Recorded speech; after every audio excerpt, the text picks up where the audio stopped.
This week we are back at the Apex for UFC Vegas 93. Hopefully back at the Apex we will see a little bit more consistency in the officiating and judging.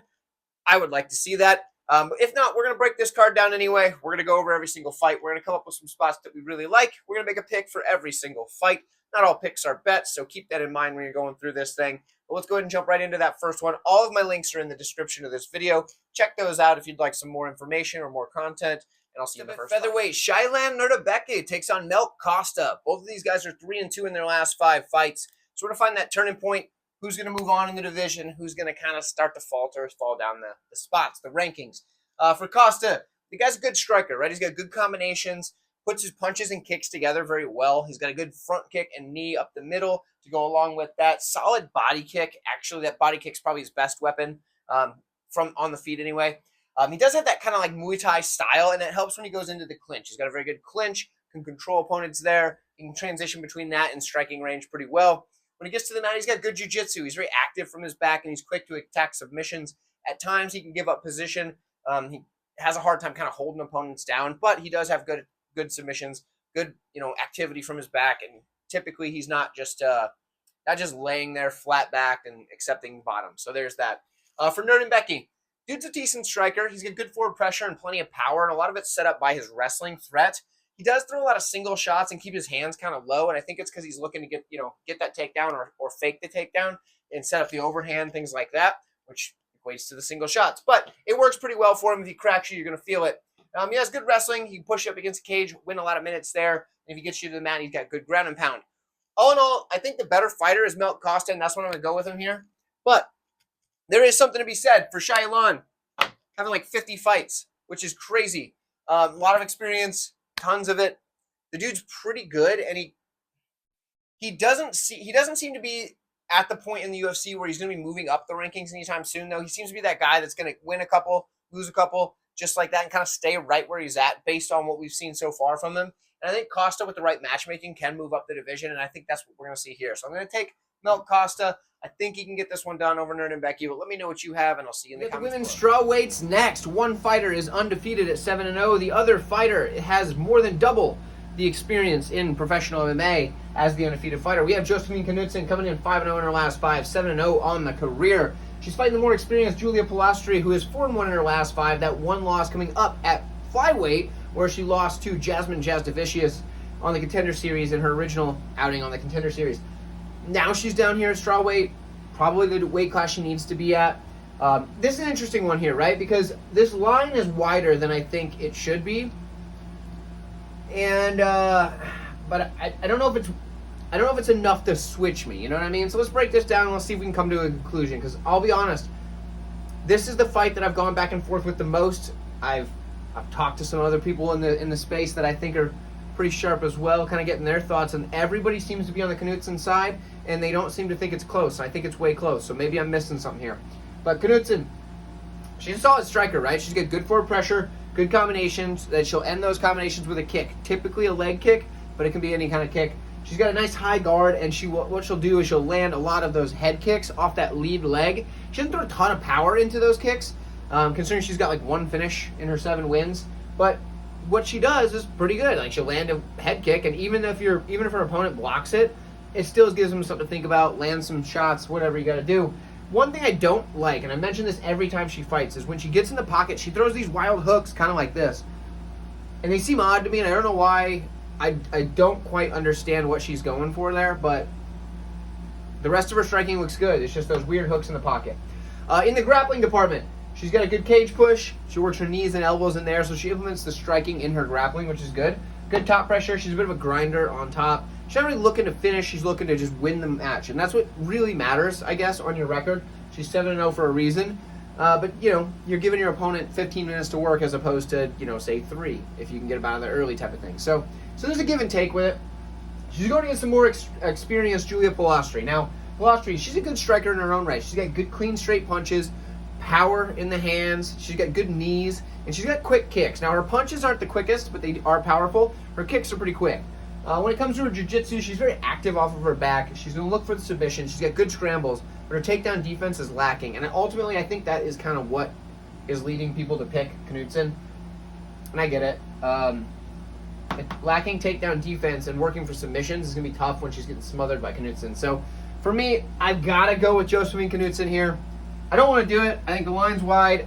I think this fight is way closer than it suggests, but I still think she wins, so we're going to take her. Let me know what you think, and I will see you guys in the comments. Interesting featherweight matchmaking here, where Jeka Saragih takes on Westin Wilson. Westin struggled thus far in the UFC. He is 0-2 in the UFC, 3-2 in his last 5 fights. He's going up against Jeka Saragih, who didn't have the best start, losing in the finals of the Road to UFC tournament, but he looked great in his last matchup, where he came back with a huge first-round knockout as a very, very big underdog. Your boy here predicted that. I told you guys it was going to happen. Jeka Saragih first-round knockout. If you don't believe me, I believe I put it up on Instagram. You can check it out over there, a little clip of it. Or you can go back and watch the whole video around it, because if you want to watch that, that probably help my watch time. Either way, Westin Wilson, he's going to have a couple of advantages here. The height and reach being namely the advantages, right? So he's 6'1", 73-inch reach. He's going against Jeka, who's 5'8", 69-inch reach. So the height and reach, definitely on the Wilson side. He's also going to have a grappling advantage, but we'll cover that in a minute. This is interesting matchmaking because Westin Wilson has had nothing but power punchers that he's had to face, and that seems to be his kryptonite. So interesting that the UFC has done this. But Westin Wilson is a decent striker in his own right. He's got that karate style, good long straight punches. He's got a blitzing style where he comes in, lands his shots, gets back out, very light on the toes. He's got an active lead leg, kicks off the front leg without having to switch it to the back, nothing like that. The hands are low, and that's because he's got that karate style. And that's why when he gets cracked, he gets really cracked, especially by these big power punchers. There's nothing to block that, stop anything. He just gets hit and put down on the mat. However, the chin held up for him on the regional scene quite a bit. He was able to get clubbed, get hurt, and then be able to get the fight on the mat and win that way, because he does have good jiu-jitsu. He's just now against a higher level of competition. That jiu-jitsu, though, it's very good. He's active from his back. He uses his length very well. He's got those choking arms. You know what I mean. But he's going to attack submissions from the bottom. He'll work to get on top if he can and to attack submissions from there. He's going against Jeka Saragih, though, who he wants this fight on the feet. And I don't think Westin Wilson really has the takedowns to get this fight to the mat. I think he's going to have to get this fight to the mat by either being dropped himself, which if you get dropped by Jeka, you're probably going to be asleep. This guy hits like a truck. Dude's out there swinging baseball bats, not punches, right? And also, I don't think Westin Wilson's going to knock down Jeka. So there is that. This is going to be a striking matchup for as long as it lasts, from my understanding of this breakdown here. Jeka's going to be a good striker here, but he's got good clean combinations, but it's the power that gets it done. He's going to come forward and throw just power shots, and he puts just about everything he has into every single shot. So for Saragih, it can be an advantage because when he hits you, you're probably getting knocked dead. But if he misses and overswings, he really overswings, puts him off balance, open to counters, open to being taken down, things like that. And if he does end up on the mat, he can be controlled. He does not have the best ground game. He has an explosive try to get up immediately, and then after that, that's it. So for me, I think this fight, though, ends up being a striking match on the feet. I think Jeka Saragih gets it done, probably another knockout, because that's what this guy does. He knocks guys dead. Jeka Saragih's the pick. Let me know what you have. Flyweights next, as Carli Judice makes her UFC debut, and Gabriella Fernandes, she tries to get back on her winning ways after a couple of losses in a row. She is 3-2 in her last 5 fights, which is actually more fights than Carli Judice has had in her entire professional MMA career. She's 3-1 in her career, which is wild that she's made it to the UFC at this point, even coming off of a loss, a very close split decision loss on the Contender Series, in which she could have won. It was close. Like, you could have scored that either way. The judges were right to be it was a split decision. It was rightfully a split decision. It wasn't one of those weird ones where one judge just didn't know what they were looking at. It was a good fight. It was a very close fight, very back and forth fight. In this one here, though, we've got Gabriella Fernandes. Good striker, right? In fact, that's where it does all of her best work, is in the striking department and the clinch department, because she's got that Muay Thai style. Good striker with good volume, decent power. She's got kicks to all levels, and she can put together combinations. If she gets into the Thai clinch, she's got good clinch striking as well. But the thing that's been her big issue in her entire UFC run so far, very poor takedown defense, and she can get held down. That's a problem for her. Now, thankfully for her, the UFC has matched her up against another striker, Carli Judice. This girl at 4 fights in her career, 3 wins, one loss, 4 fights in her career. This girl is already a pretty gosh darn good striker. She's got good combinations. She puts her punches and kicks together, and she kind of fights like a gosh darn anime character. I know that sounds weird to say, Like, it's the punches and kicks and stuff, they're just all coming in mass amounts and just crazy combinations, just constant. It's not like she does a combination and resets. A lot of times there's just like, she's just going, right? I mean, it's something you see in a cartoon. That's what I'm saying. The girl's pretty wild with her volume, and people are going to tell you that she doesn't have good cardio. Those same people will also then say she has good volume because they look at the numbers and it'll say like her average strikes landed per minute in her Contender Series fights like 12 significant strikes landed per minute, which is crazy. That is massively above the UFC average of like 3.4 or something like that. So she has good cardio because she's able to maintain that volume throughout an entire fight at a pretty astronomical amount of volume, okay? This girl's going after it, and she's got good cardio. She took that Contender Series fight on short notice as well. I think it was like, 4 or 5 days beforehand she took that fight. So don't let anybody tell you she's got bad cardio. The girl's got good cardio. She does have bad takedown defense, but she gets up off the ground unlike Fernandes. Here's the deal. This is a tough one to call because we just don't have a whole lot to go off of here. Her fights prior to Contender Series were against people that were not that good, and she beat the brakes off them like she should. Her fight on the Contender Series was really good. That was a darn good fight. Against somebody who then went to the UFC and got their first win. So, okay. Fernandes, everybody said if she could get a striker, she'd probably be able to win. Well, she's now got a striker. Can she get the win? Here's the deal. I think Carli Judice has something in her back pocket, and that's the grappling that we don't know about yet because we haven't really seen it. She hasn't had a reason to use it. She's pretty much been able to strike with people and either win or stay competitive and never had to use that grappling. But I think if she has a good coach, her coach is going to say, if Fernandes can't stop a takedown from anyone, you might as well learn to get a couple of takedowns. Let's figure this out, and let's go ahead and get these takedowns. I think Carli Judice is going to mix in the wrestling. She's still going to strike, and she's still going to have a high output, but I think she's going to mix in a takedown or two here and there to get Fernandes guessing, and then Judice can fake low just like that. Maybe it's a little feint of a takedown, and all of a sudden, the hands, the feet, the combinations are set up from that thought of the takedown. I'm going to take Carli Judice to get the upset here. I also think this girl is fantastically fun. Her fights are just barn burners. I'm a fan of Carli Judice, so maybe I'm kind of wishing it into existence, but I really do think she can win. Let me know what you have, and I will see you. Bantamweight, where Garrett Armfield takes on Brady Hiestand. We've got Brady Hiestand coming in with 3-2 in his last 5, 4-1 for Garrett Armfield. When we look at these two fighters, I think it's an interesting matchup and a good matchup for these guys at this point in their career. Similar records, similar kind of styles, things like that. Brady Hiestand, decent striker. He's probably going to be outmatched as far as skill in the striking department in this one. I do think Garrett Armfield's a better striker, but what Brady Hiestand brings to the table is he's got good forward pressure. His wrestling threat sets up the hands, the striking, and he's got a quick head kick that's kind of sneaky. We didn't see that much earlier in his career, but we started to see it as it progressed. It's not the most technical, but it's quick, and it's unexpected just because of his style. His striking defense is not the best, but he's got darn good durability because the guy's a dog, and he's just going to wear whatever you got thrown at him, and he's going to keep coming forward and trying to land his own shots as well as working his wrestling because his wrestling is very good. He's got good takedowns. He got a bunch of volume on those takedowns. He's just going to keep doing it until he gets you, and if he gets you up against the cage, he's going to keep working for the takedown, chaining them together, things like that. Good pressure once he gets it to the mat. And he's got the cardio to keep going for the entire 3 rounds, probably 5 rounds, but 3 rounds is what we're going to see here today, or on Saturday, whatever. So Brady Hiestand has a lot of tools, and I think the wrestling is going to set up everything for him in this matchup if he's able to use that right. On the other side, for Garrett Armfield, he wants to keep this in the striking because, yes, he can wrestle as well. He's a good wrestler. He's got good takedowns, good scrambles, things like that. His takedown defense is it's shaky, but he does have good offensive wrestling. But the striking, he's probably got the better striking, the cleaner striking. He's got a nice jab, works the body well. He's going to come forward with a ton of pressure. He's going to use the leg kick and the combinations behind that. Kick, throw some combos, throw a leg kick, things like that. He's got that typical forward pressure boxer with a leg kick style. It's kind of a thing that's happened a lot lately. You see a lot more guys like that. They're boxers, but yeah, they can throw a leg kick pretty good, and they got a lot of good forward pressures coming down like that. That's what he does, and he does it very well. We've seen that a lot recently. His style has started to really come into its own. He's done a good job with it.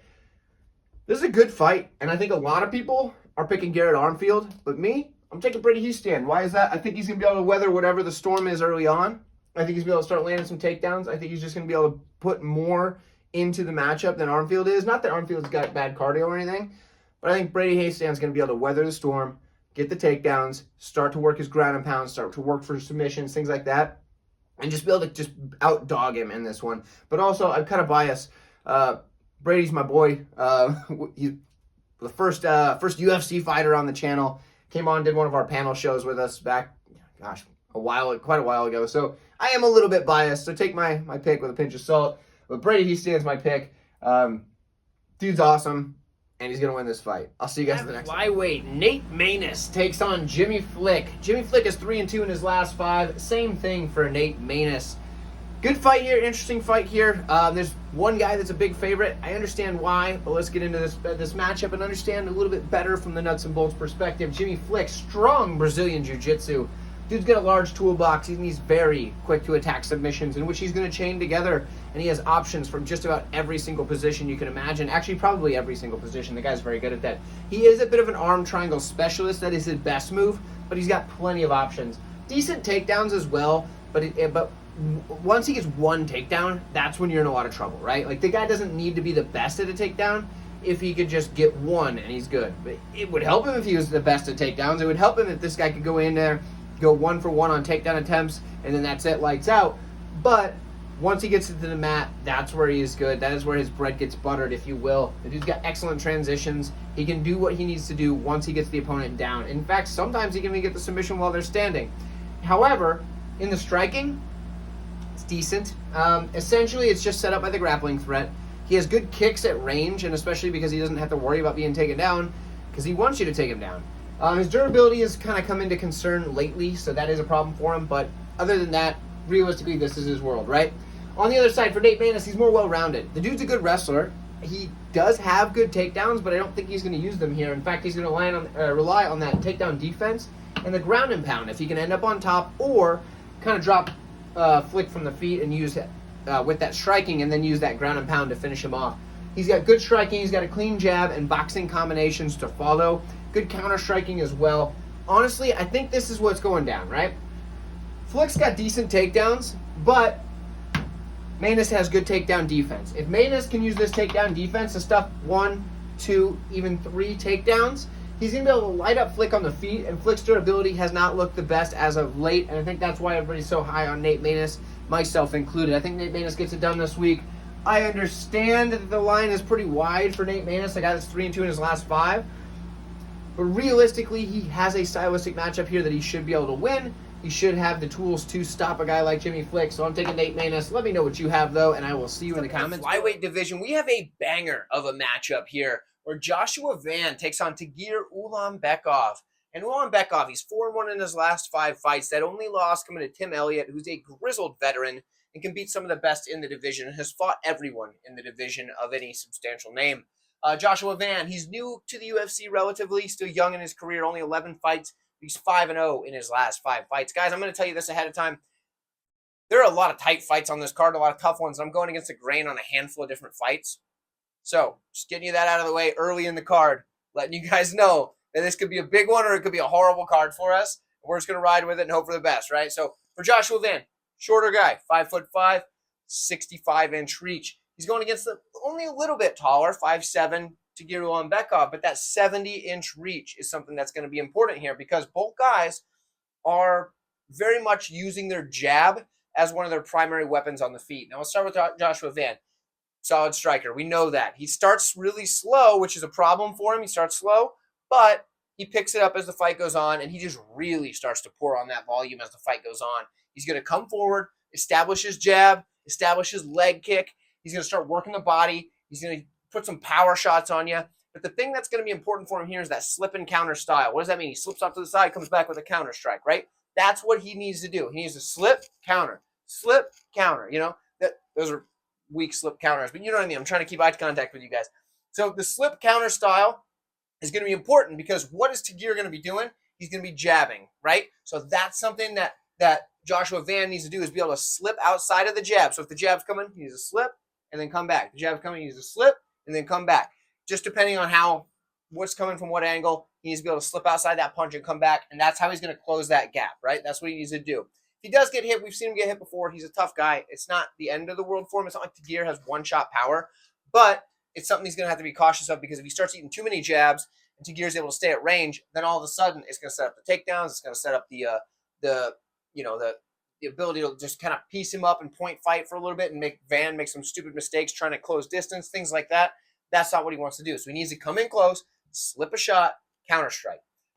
In the jiu-jitsu department, because at some point Joshua Van's going to probably get taken down unless this fight ends really fast. So at some point he's probably going to get taken down in this fight. Well, he's very active from the bottom. He does work it back up. He doesn't just stay stationary down there. He's very much submission over position, so he can end up on the bottom at times, but he doesn't just accept it and stay down. So I do think that's going to help him here because Tagir, although he's a balanced fighter, he can fight both striking, both with the grappling, things like that. He's definitely more of a grappler. But from a striking standpoint, he's a good striker with good movement on the feet. He's got that good jab like we talked about, and he cuts off the cage well. However, the drawback for Tagir is we've seen him get caught clean with a handful of shots, quite a few actually. He does usually eat them and is able to, get his game going. And a lot of times he has the takedown as a, oh, shoot, that hurt. I need to get this takedown. He's really going to have to be ready to do that in this matchup because if he eats some of the power shots from Van, I don't know how that's going to go for him. So there's that. So both guys have clear paths to victory here. We're just talking striking. In the grappling, Ulanbekov is going to be the better grappler. He's got good takedowns. The body lock takedown is probably his best takedown, and it keeps him out of danger. He's got very good scrambles. He takes the back well, but that guillotine is absolutely deadly, which is wild because usually guillotines are kind of terrible and don't typically work on a consistent basis. Tagir's got a nasty guillotine. I don't know how he does it so well. He does have a very good guillotine. For me, though, here's what I'm looking at, right? I'm looking at this fight and thinking, okay, who's winning the minutes in this fight? That's totally dependent on where the fight's taking place. Okay, so we kind of got to, okay, who's going to be able to dictate their game plan? I think with the fight starting on the feet every single round, it's going to play in the advantage of Van as the fight goes on, but early, it's going to be Ulanbekov because like we know, Joshua Van starts a little slow. Ulanbekov is, darn good fighter that's been in the UFC for quite some time now, and he's fought some of the better competition around there. So it's tough. It's tough to decide who's going to be winning the minutes. But who do I think has the most finishing upside? And I think that's going to be Joshua Van. So I'm taking Joshua Van. Why do I think he has the more finishing upside? Because I don't think he's getting caught in a guillotine. And I do think if he starts pouring on the volume, I think he's going to be able to get Ulanbekov out of there because of just the way that he strikes, the power that he has, and the pressure that he has, especially late in a fight. He just keeps on coming, and I think I'm going to take Joshua Van to either get a decision or a late finish in this one, but I won't be surprised if Tagir gets it done. Tagir is absolutely savage, and he's got a nasty guillotine. He's got nasty grappling, so this is a tricky one. I know a lot of people are on Tagir, and part of me just doesn't want to be on the same side of everybody else, but the other part of me thinks that Van does have a real good shot here, and being a decent-sized underdog, I'm going to take him. Let me know what you guys think. I will see you. Welterweight in a matchup between Josh Quinlan and Adam Fugitt. Quinlan, 2-2 in a no contest in his last 5. That no contest was for some PEDs, so that's not what you want. For Fugitt, he's 3-2 in his last 5. That is what Quinlan would be if he wasn't on the juice. But for Quinlan, dude's a powerful striker. He's got a very blitz-heavy style, so he'll be out range. He'll come in, blitz him with his strikes, and then get back out. He's also got an extremely heavy leg kick, tons of power there. Decent grappling. The takedown defense isn't the best, but he's got good sweeps when he does get taken down, and he will get back to his feet fairly quickly. On the other side, we've got Fugitt, who is a good striker. He's got, pretty good kicks. He's got that Muay Thai style. His head kick is pretty quick, and that's probably his best kick, I would say. Good counters. Striking defense leaves a little bit to be desired, but he has shown pretty good durability thus far, although that could crack at any time. Good wrestling. He's got pretty good slams, as well as a good volume of takedowns, and I think that's really what he's going to need in this matchup. I have no confidence in this pick, but I'm taking Adam Fugitt. This could go either way. Who knows? Maybe Quinlan's back on the sauce. Maybe, Fugitt's durability cracks in this one. There's a lot of stuff that makes this one really hard to make a quality pick and feel really good about it.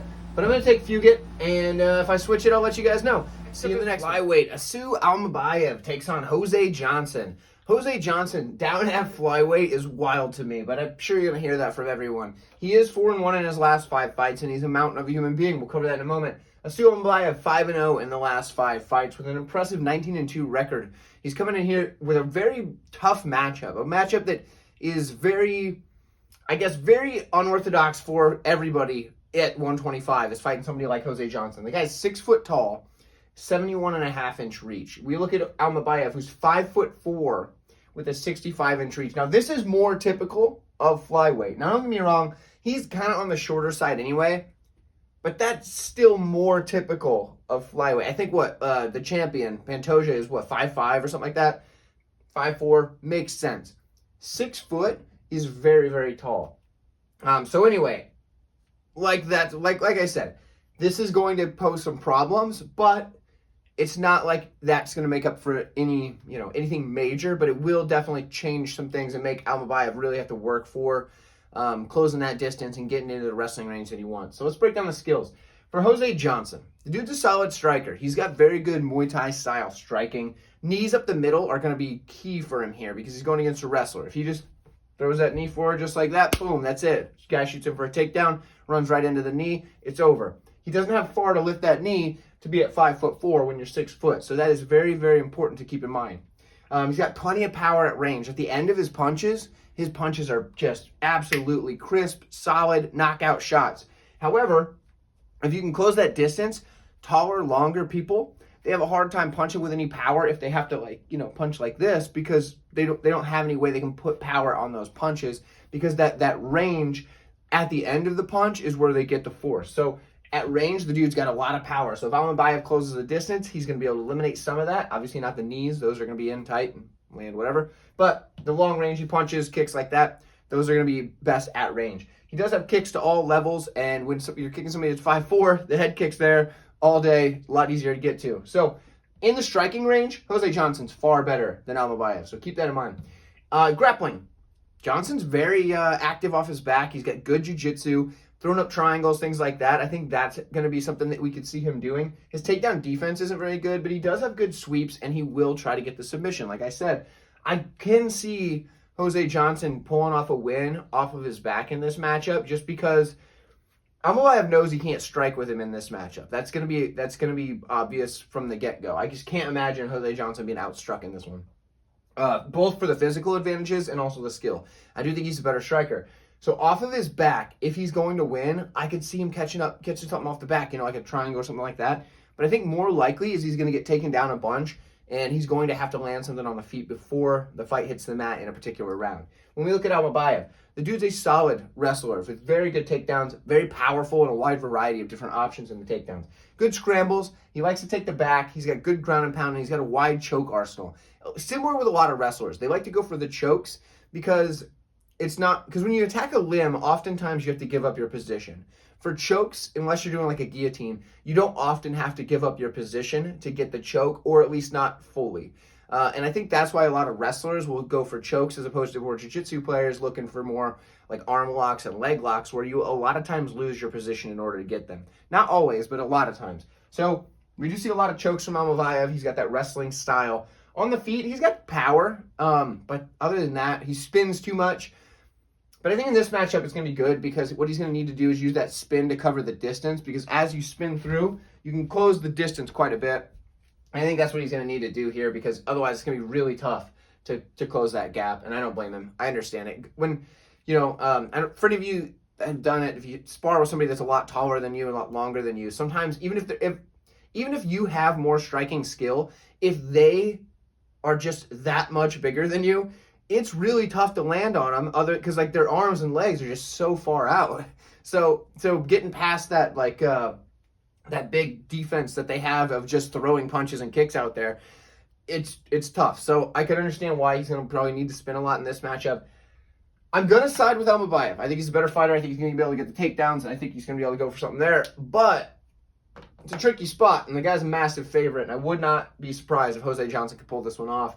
Like I said, the dude's got tons of power. He's going to have a massive height and reach advantage, and he's very dangerous off his back. But let me know what you guys think, and I will see you guys in the comments below. Hopefully you've been enjoying this so far. If you have been, hit the like button for me. It does help out a lot. I understand there was some background noise probably in a couple other videos. It was very cold or very hot earlier where I am, so I had to have some air conditionings running. But hopefully that didn't bother you too much. I'll see you guys. We have Miles Johns taking on Douglas Silva de Andrade in the bantamweight division.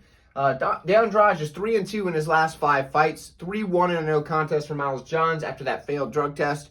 For Douglas Silva de Andrade, he's getting up there in age, right? He's going to be the older fighter. He's 38 now. So He's not exactly a spring chicken, but the guy's still doing it, right? He's 3-2 in his last 5, 29-5 on the career. The guy's had a good career, and he's still getting wins over pretty good competition and only losing to some of the higher level guys, right? Dude's a solid striker, very aggressive with his forward pressure, tons of power, plenty of volume, willing to eat one to give one, and that kind of style is a nightmare for a guy like Miles Johns because he doesn't want somebody that's just going to come forward, swing bombs, and make him be on that back foot, moving backwards the whole time, not able to get his offense off. He wants to be able to sit there, pick his shots, kind of just, work small, work what he can work in his game plan with the, kind of lower volume, either lay on top and just control, or sit there and counter strike 1 or 2 shots at a time if somebody enters. You're not going to be able to get that. You're going to get chaos from Silva de Andrade. He's got good jiu-jitsu as well, but he typically uses it defensively as a way to get back to his feet. Uses it to, if he is taken down, work his feet in there, get the butterfly hooks from over, get back to his guard, make some space, push off, get back up, things like that. That's what he wants to do because he wants to get up into this range where he can strike, come forward, and land bombs. He's got good takedown defense as well, and I think that's going to help him a lot here.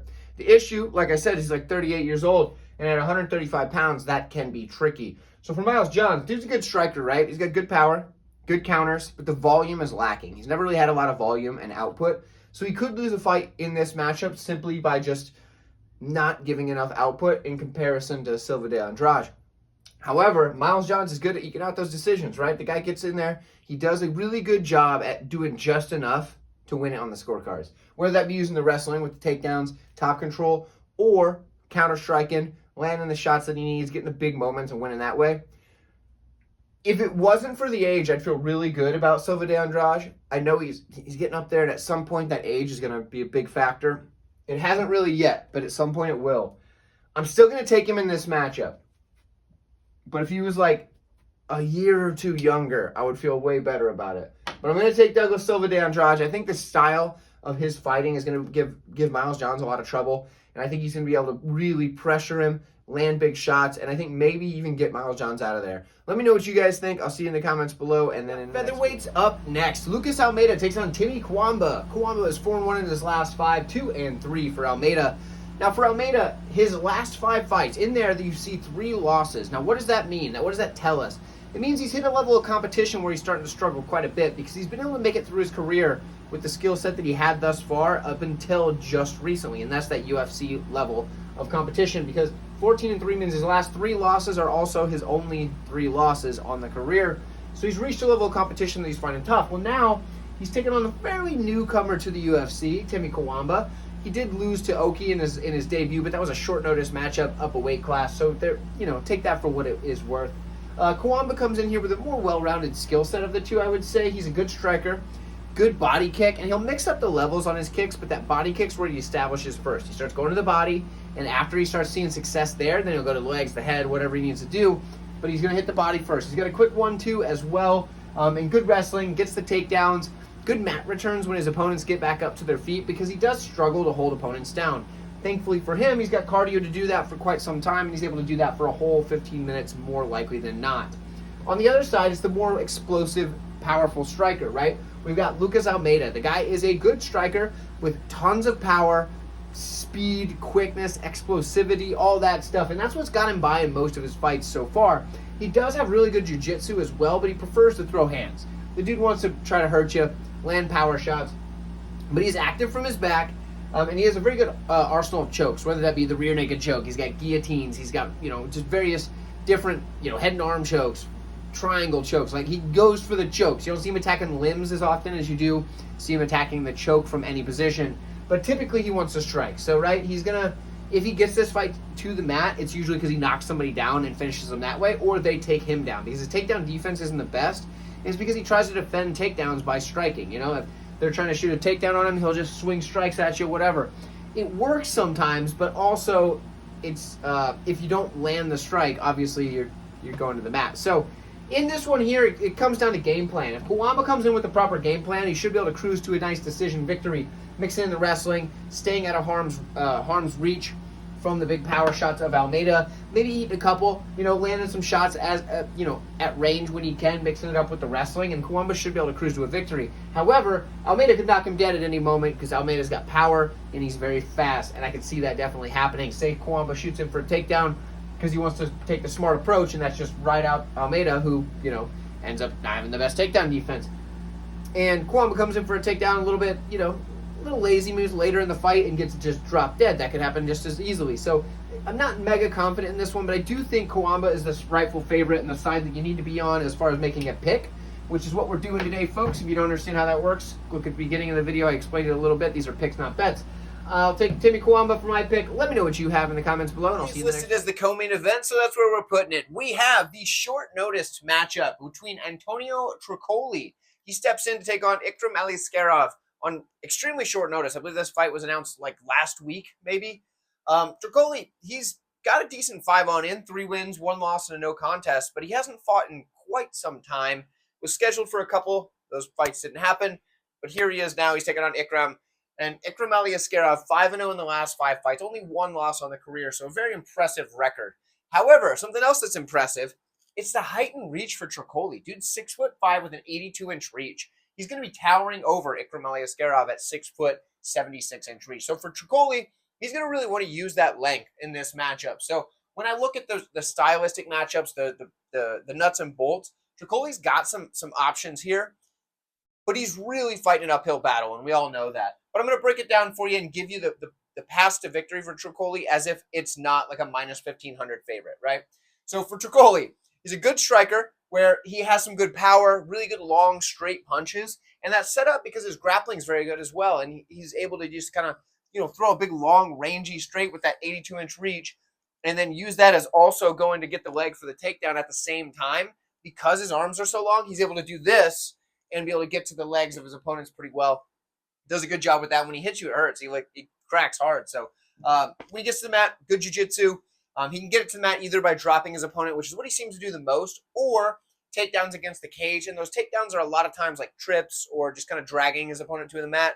Has a couple of hip throws, things like that as well. He'll use ground and pound to set up his submission attempts, and that length is also very good for stretching out his opponent, getting them so they don't really have the use of their limbs, and then he can go for their limbs and get the submission that way. So Tricoli, it's not like he's just a punching bag in here, but he's going up against a tough test because Ikram Aliskerov is one of the better fighters in the division, making his way up the division, looked impressive thus far in every single fight. He's a good striker with good forward pressure. He's also got good clean straight punches. His front kicks, his knees up the middle, those are the type of things that are going to be the best weapon for him, probably in this matchup. He's gonna have to battle that arm length with the leg reach. Is basically what I'm saying. As far as the wrestling goes, if this gets going, I don't think the jiu-jitsu is gonna matter a whole lot for Tricoli because Ikram Aliskerov, he's a guy that when he gets a hold of you, his takedowns are happening, and then also he's got very good top pressure, excellent ground and pound, and he loves that kimura. So if you start like reaching up for stuff, trying to grab a hold, wrap up his limbs, dude's gonna snatch up your arm and put you in that kimura, and that's what he likes to do. So honestly, you probably just skipped right through this part where I make the pick. But yeah, Aliskerov is probably going to win. I feel pretty good about it. I feel like he's a justifiable minus 1,000 favorite. So anyway, let me know what you guys think in the comments, and I'll see you in the next. Next, we've got our main event. Alex Perez takes on Tatsuro Taira. This is a good fight here because it's a real test for the undefeated prospect in Taira as to whether or not he's ready for the top level contenders, whether he's ready for the rankings, things like that. So Taira, 15-0 on the career, obviously 5-0 in the last 5 fights. The guy has looked very impressive thus far in the UFC. Only a few little bits of success for his opponents, but typically this guy's looked fantastic throughout his UFC career so far. Alex Perez, on the other hand, is 2-3 in his last 5. He has not looked the best up until his last couple of fights. Looked amazing last time out where he got a big knockout win, and before that, in a loss, looked very good with his takedown defense, things like that. But it wasn't quite enough to get him the nod on the scorecards, although a lot of people did think he won that fight. When we look at this one here, Tatsuro Taira, strong grappling abilities, right? This guy's got great takedown entries. The body lock takedown is probably the best one he has. Good back taker, very, very good controlling. He's extremely quick to attack submissions. He's very good at advancing positions, got a massive toolbox, all that. This guy is very, very good in the grappling. In the striking, he's pretty good as well, though. People overlook this. He's got a nice calf kick, and he uses his strikes to hide his takedown attempts. He strikes well enough that it makes his opponents worried about the striking, so he can get that takedown attempt off of a strike, which is important.